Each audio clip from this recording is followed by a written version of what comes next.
I'm gonna start actually putting some insulation into the walls. I have one other box. Hopefully that will be enough. I really don't want to buy a third box. This stuff is expensive. This box is 100 square feet and it's $150. That's expensive. I went with this because it's all natural, so it's non-toxic. It is sound absorbing as well. It is fire resistant, which is amazing, and it's moisture resistant too.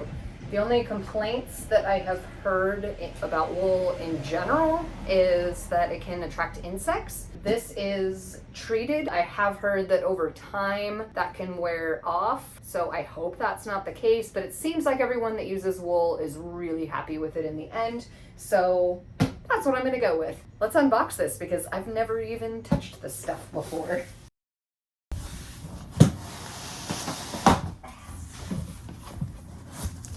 Oh my gosh, this straight up smells like sheep. I know that it's wool, and I know that wool comes from sheep, but literally this box smells like a farm. Like, not in a bad way, in a good way. Oh my gosh, that's crazy. Okay. I don't want to break anything pulling this stuff out. Oh my gosh. Need more leverage. This is packed very tight. So here is my very first wool piece. Oh yeah, the other reason that I chose this definitely over fiberglass is so that you can touch it and cuddle it and whatever, and you don't have to worry about being like super itchy later. Oh my god, I can't get over how much it smells like sheep. One of the things that it was saying was that you can kind of tear this up into little bitty pieces, which I kind of already knew, but that way you can stuff all these little like nooks and crannies and stuff. And then it also said that as far as like density, once you have these like torn up, if you like squish it up into a ball and then release it, that's the proper density. Because like, look how fluffy that is. That looks like I curled it up in a ball and then poofed it out, right? I've got that density in that little part here. So this is officially the first part of my van that has been insulated with wool. I'm going to sort of measure. And this goes up pretty high. So I need this to be about here. So I'm going to tear this across. It did say to pay attention to the depths of your cavities. So I may actually need to double up on these larger parts. I'm not going to do this part until like I'm ready to build the walls. I'm definitely going to need a second piece to keep that up. That looks good. I know I sound disappointed, but it's because I really was hoping I didn't need to double up on these parts. But apparently I gotta double up on these parts. So if I fluff this out a little, you don't want to stuff it like super compact. I just want to see if that means I only need one layer. That could work. One bat will do it. Let me try this one because it's taller.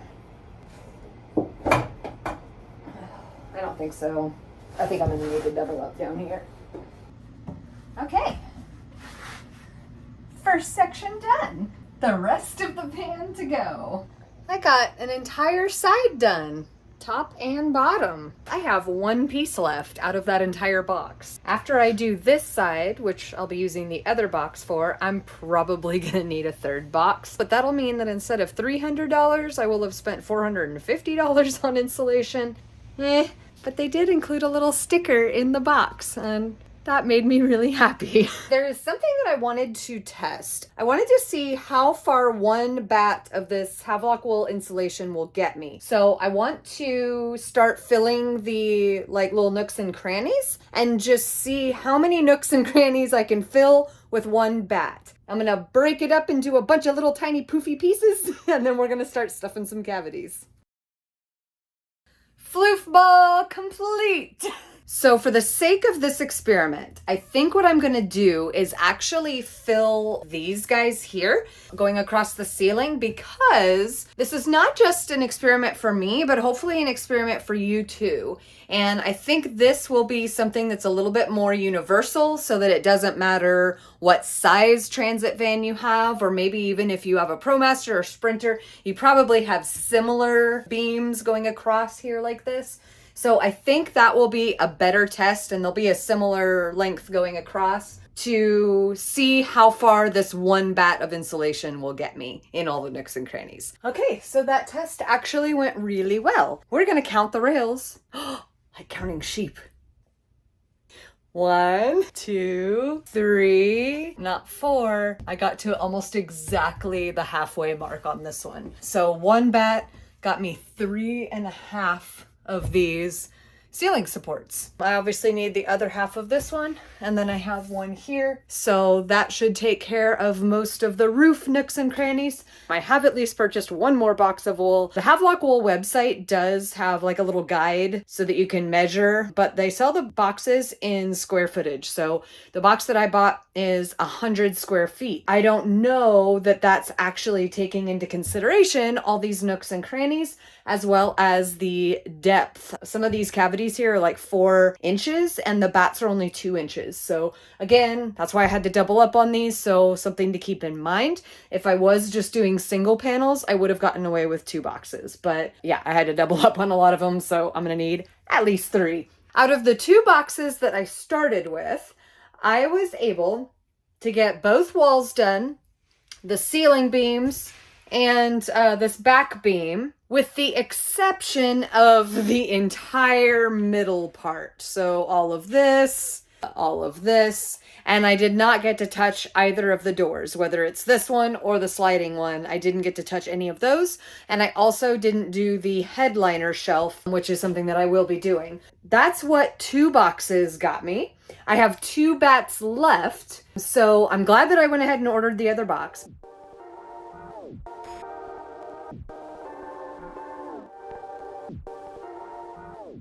I will tell you that I did kind of figure out a little trick when I'm trying to tear it up into all these tiny little pieces. I found that it was a little bit hard to pull when I was tearing directly from the bat as is. This stuff, you can kind of, grab it by one of the edges and just tear it down the middle, and it separates into layers. And this was actually really easy. And then this was really easy to fluff. Whereas going from this end, it was like a little bit harder. It's pretty hard. So I don't recommend that. If you're going to be tearing it up into little floof balls, just rip it down the middle first, then easily start fluffing. This wool is really soft. I kind of want to make a teddy bear out of this. It is so soft and cuddly. But don't get overconfident, because while the wool is soft, the metal is not. And I have cut myself so much today.